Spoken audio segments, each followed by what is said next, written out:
joined by Michael Poole, who is a researcher for me, and our first guest, who is waiting in the wings, ready to go, vickipate, the investigative blogger. So Vicky, tell us what first drew your attention to Shaun King.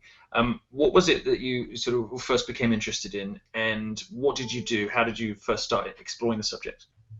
Well, I've always followed Benjamin Crump, the attorney Benjamin Crump, and his cases. And so I was following the Mike Brown case. I have a bad echo. How did you first? But Charles Johnson from Go News was going to get the juvenile records for Mike Brown. Well, Shaun King, that ticked him off, so he put up that Charles Johnson was a pedophile, and not only said it, but put up a police report that said Charles Johnson, with I think the birth date was like a year off, that this was his police report, that he was a pedophile.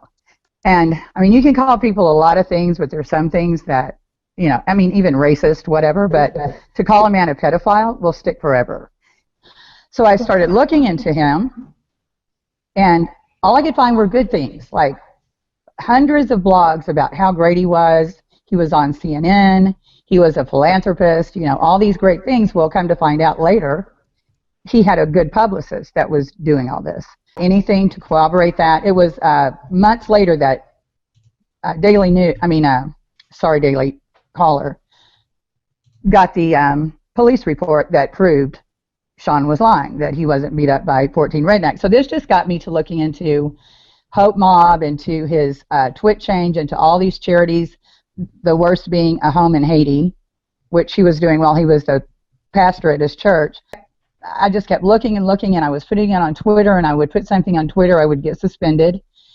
And it wasn't until like May that I thought there has to be something I can prove to show that he is not credible. Suspended from Twitter. What was happening?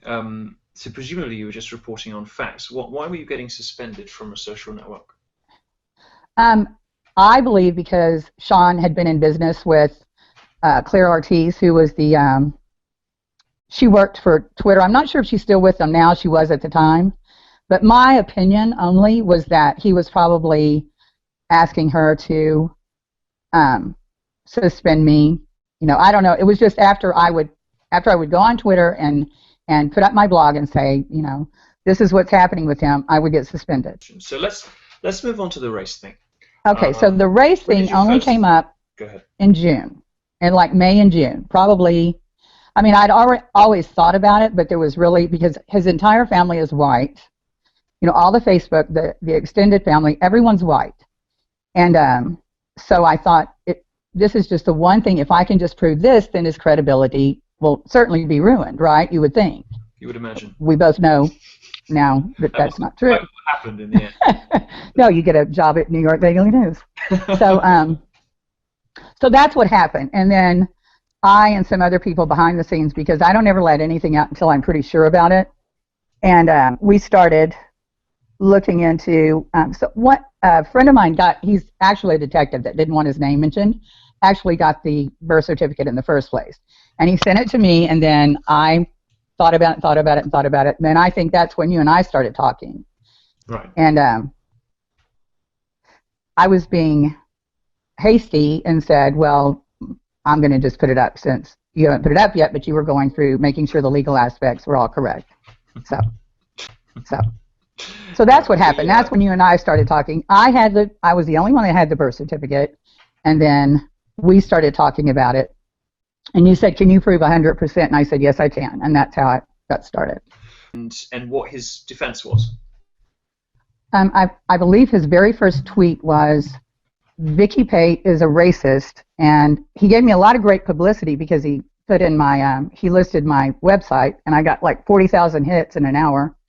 And he just said it was due to right-wing nut jobs, racist. And we kind of knew that the only out he had was to say his mother had an affair with a black man. I mean, that's the only thing he could say, because we had the proof. I mean, the day I found his dad's mugshot, he looks just like Shaun. I mean, they look alike. And then you have to wonder, why would his mother have an affair with a black man and still name her son after the white father. I mean, that doesn't make sense. You know what I mean? I do want to make one thing clear. If you read my blogs about Shaun King, I don't think you will find anywhere, unless it's a reference to Black Lives Matter, that I've ever gone.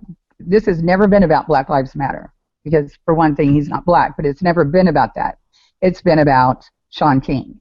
And, you know, the main thing, the worst thing that I think he's ever done is steal from $250,000, in my opinion, based on my research, from an orphanage in Haiti.